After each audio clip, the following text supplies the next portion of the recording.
Hola a todos, bienvenidos a la lectura de la 82ª jornada de las 1001 noches. Ella, Sherazade, dijo: y el pescador tragador de hashish, convertido en chambelán de palacio por decreto del destino, contestó,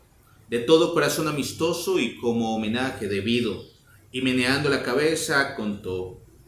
he llegado a saber, oh rey afortunado, que en una ciudad entre las ciudades había un hombre y su esposa que eran gente pobre, vendedores ambulantes de maíz tostado, que tenían una hija como la luna y en estado de merecer. Y quiso Alá que un cadí la pidiera matrimonio y la obtuviera de sus padres, que enseguida dieron su consentimiento, aunque el cadí era de una gran fealdad, con unos pelos de barba tan duros como púas de erizo y tuerto de un ojo y tan viejo, que habría podido pasar por padre de la joven.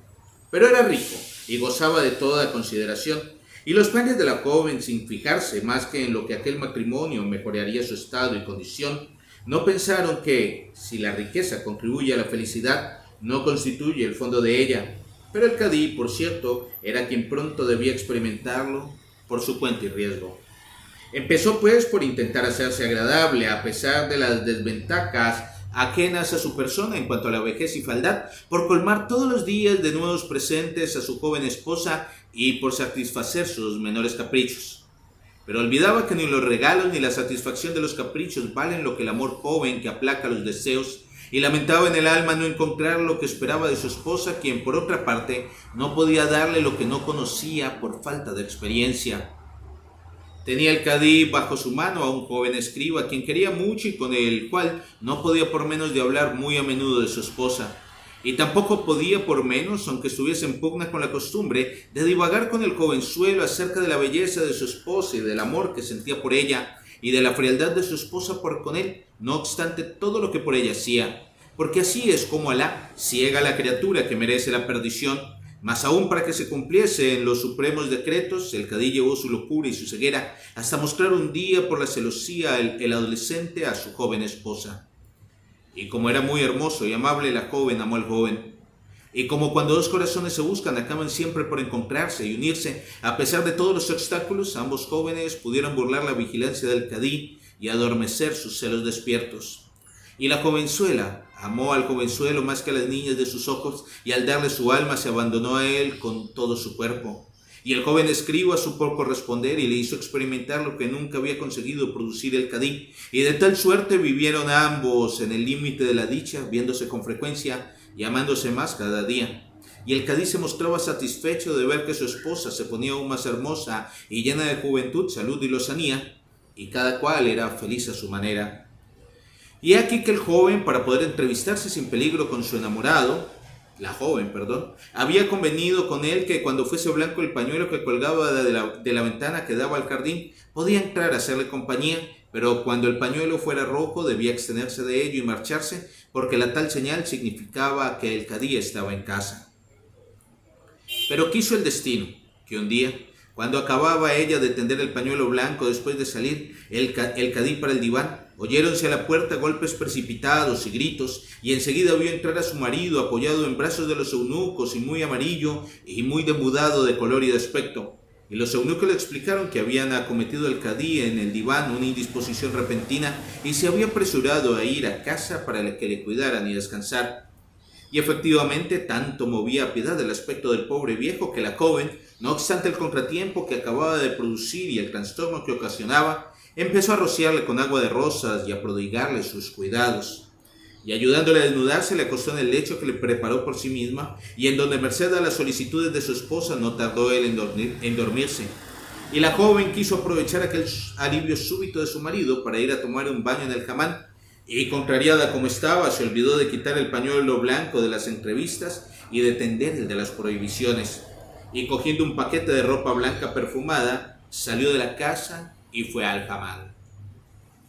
Y he aquí que el joven escriba, al ver en la ventana el pañuelo blanco, ganó con paso ligero la terraza contigua, desde la cual saltó a la del cadí como de costumbre, y penetró en la habitación en que por lo general se hallaba su amante esperándole completamente desnuda entre las mantas del lecho. Y como las celosías de la habitación estaban cerradas del todo y en el aposento reinaba una gran oscuridad precisamente para favorecer el sueño del cadí, y como a menudo la joven le recibía en silencio por broma y no daba señales de estar allí, Se acercó él al lecho, riendo y levantando las mantas, echó mano con viveza a la presunta historia de la joven para hacerle cosquillas, y he aquí que, alejado sea el maligno, fue a parar a una cosa flácida y blanda que se perdía entre maleza y que no era otra cosa que la vieja herramienta del cadí. Y en vista de aquel contacto retiró la mano con horror y espanto, pero no con la suficiente rapidez para que el cadí, despertado con sobresalto y súbitamente respuesto de su indisposición, no agarrase aquella mano que le había hurgado en el vientre y no precipitase ese furore sobre su propietario. Y como la cólera le daba fuerzas, mientras que el estupor clavaba en la inmovilidad al propietario de la mano, le derribó en el centro de la habitación, echándole la zancadilla y apoderándose de él y levantándole en alto en la oscuridad, le arrojó en el cajón donde se guardan de día los colchones y que estaba abierto y vacío por haber sacado ya los colchones. Y echó la tapa enseguida y cerró el cajón con llave, sin pararse a mirar la cara del que había encerrado. Tras de lo cual, como aquella excitación que le había hecho tomar sangre rápidamente produjo en él una reacción saludable, recobró por completo las fuerzas y vistiéndose, preguntó al eunuco a dónde había ido su esposa y corrió a esperarla en el umbral del camán. Pues se decía, antes de matar al intruso es preciso que yo sepa si estaba en connivencia con mi esposa.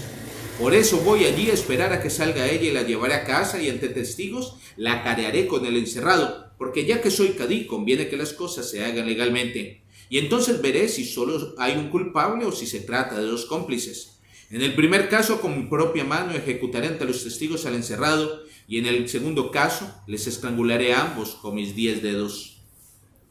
Y reflexionando así y barajando en su cerebro estos proyectos de venganza, se dedicó a parar a todas las bañistas que entraban en el hamán, diciendo a cada una: por Alá sobre ti, di a mi mujer que salga encendida porque tengo que hablarle.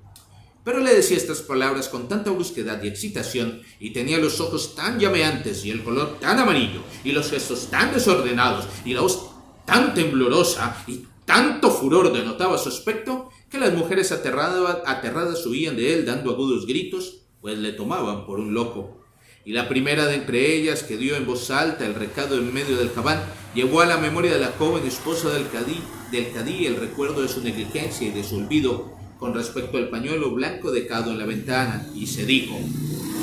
no cabe duda, estoy perdida sin remedio, y solo Alá sabe lo que habrá sucedido a mi amante. Y se dio prisa en tomar el baño, en tanto que en la sala se sucedían con rapidez los recados de las bañistas que iban entrando, y el cadí se tornaba en el único motivo de conversación de las asustadas mujeres. Pero ninguna de ellas, por fortuna, conocía a la joven, quien por otra parte fingía que no le interesaba lo que se decía, como si la cosa no le importara. Y cuando estuvo vestida fue a la sala de entrada, en donde vio a una pobre vendedora de garbanzos que estaba sentada ante el montón de garbanzos que vendía las bañistas, y la llamó y le dijo: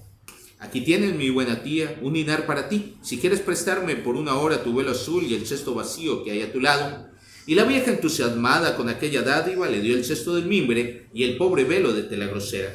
Y la joven se envolvió en el velo, tomó el cesto en la mano, y así, disfrazada, salió del hamán. Y en la calle vio a su marido que iba y venía delante de la puerta y que maldecía en voz alta de los hamáns, y de los que iban a los hamáns, y de los propietarios de los hamáns, y de los constructores de los hamáns. Y se le salían de las órbitas los ojos y la espuma de la boca, y se acercó ella a él, y disfrazando la voz e imitando la de los vendedores ambulantes, le preguntó si quería comprar garbanzos. Y entonces él se puso a maldecir a los garbanzos, a los vendedores de los garbanzos y los plantadores de garbanzos y los comedores de garbanzos, y la joven, riéndose de aquella locura, se alejó en dirección a su casa y sin ser reconocida bajo su disfraz. Y entró y subió a su estancia inmediatamente y oyó gemidos, y como no veía a nadie en el aposento cuyas ventanas se había apresurado a abrir, sintió miedo, y ya se disponía a llamar al eunuco para que la tranquilizara, cuando oyó con precisión que los gemidos partían del cajón de los colchones. Y corrió a aquel cajón que tenía la llave puesta y lo abrió exclamando: en el nombre de Alá, el clemente, el misericordioso. En este momento de su narración, Sherezade vio aparecer la mañana y se calló discretamente. Y yo discreto guardo silencio, no sin antes invitaros a que me acompañéis en la lectura de la 83ª jornada de las 1001 noches. Muchas gracias.